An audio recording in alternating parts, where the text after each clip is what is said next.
I'm going to invite Keola up here just for a few minutes. I've just been amazed at what God has done in this man's life. And Keola is the son of Kanani and Bill. Bill Delaney's on our staff. And this man just has been on a wild spiritual journey. So good morning, Keola. We don't have a whole lot of time, so we're going to probably cut a little short of this service, but I'm going to ask you a few things.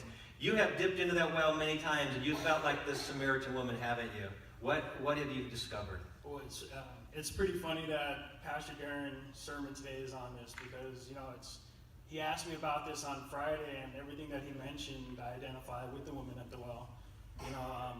I put my faith in things like my relationships, friendships, money, my addictions, and I watched them one by one fail me.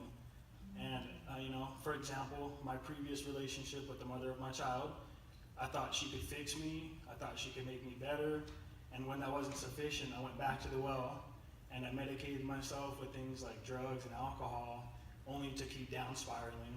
And it was my mom and dad who brought me to the well that satisfies, and that well is Jesus Christ. And they brought me in front of a church family like you guys to love on me, that even in my darkest hours, you guys chose to love on me despite my past. So that's an incredible testimony of what God has done for him.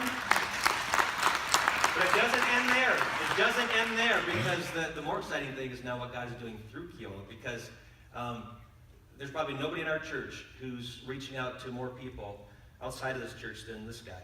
And almost every Sunday he introduces me to someone he's invited to church. And and then online he's communicating to people through video, even live streams our services sometimes, so his friends. How many friends sometimes have been watching the service online? I've had up to 300 in one service watching, and it's from all over the world too. So. All over the world. So my question is, what's driving this? What's motivating you to want to share Christ with others? I mean, you just feel driven by this passion now. Absolutely. It has a lot to do with the rocky past I had. I know I might not have had it as hard as some of the people that are sitting in front of me today, but I know that God put a voice and he put a vision in my head. And even in my darkest of hours, in my lowest of lows, he continued to talk to me. He told me that one day I would be standing in front of you guys and sharing this story, and that my story wouldn't go to waste.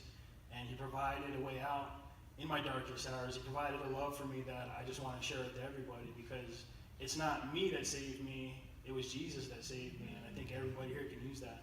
Well, I want to ask you one last thing here is, you don't have to be a pastor or missionary to share Christ with others. And obviously we have a church full of people who are pastors and official missionaries. But what would you say to our church, who have people from all kinds of different backgrounds? What's a step they can take to begin to bring others to Christ? First it's getting over you. The problem is going to be in the mirror, and it's going to be submitting to God and what he wants to do in your life. I sit back and I look at some of the things, the bad choices I made, and I'm definitely not worthy of being saved, but our God loves us so much that he decided he was going to save me, and that he was going to use my story to inspire others. And so even though my avenue is different than Pastor Darrin's, I reach people in a different way, and they see me and they see a genuineness, and they see that it's not a fake thing, and it might have took some time to do it, but it's submitting to God. It's making a commitment to come to church every Sunday.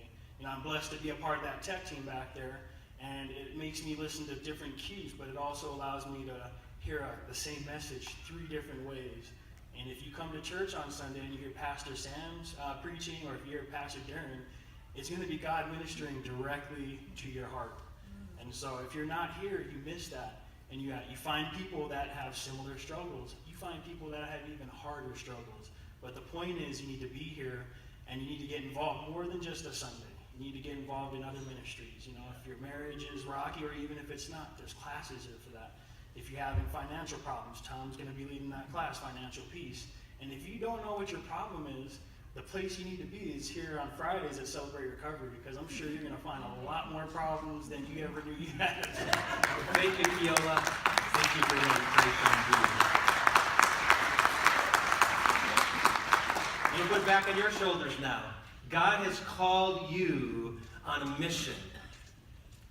Who are you going to? Who are the people that God is calling you to initiate the conversation with, to begin to invest in, to pray for, to love to Him. Who are those people? Are you willing to accept?